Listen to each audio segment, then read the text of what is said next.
আপনি কি জানেন যে আমাদের ভারতবর্ষ যেখানে সবচেয়ে বড় ধর্ম হিন্দু ধর্ম রয়েছে, সেই হিন্দু ধর্মের সবচেয়ে বড় মন্দিরের নাম কি? সেই মন্দিরটির নাম শ্রী রঙ্গনাথ স্বামী মন্দির। আর এই মন্দিরটি শ্রীরঙ্গম নামেও পরিচিত। এই মন্দিরে ভগবান বিষ্ণুদেবের পুজো করা হয়। এখন আপনি জানতে চাইবেন যে এই মন্দিরটি ভারতের কোথায় রয়েছে? এটি রয়েছে তামিলনাড়ুর তিরুচিরাপল্লীতে।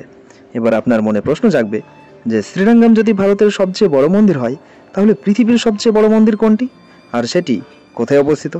তাই তো, পৃথিবীর সবচেয়ে বড় মন্দিরটির নাম অঙ্করভাট মন্দির, আর এই মন্দিরটি রয়েছে কম্বোডিয়াতে। আর এখানেও ভগবান বিষ্ণুদেবেরই পুজো করা হয়। এবার আপনার মনে প্রশ্নের খোঁটা দেবে যে এই সবচেয়ে বড় মন্দিরটি কে তৈরি করেছিলেন? তার উত্তর হলো খোমের রাজা সূর্যবর্মন দ্বিতীয় এই মন্দিরটি তৈরি করেছিলেন। আর এই মন্দিরটি তৈরি করতে সময় লেগেছিল 1122 থেকে 1150 সাল পর্যন্ত, দীর্ঘ 28 বছর। ভিডিওটি যদি ভালো লাগে তাহলে লাইক করতে ভুলবেন না কিন্তু।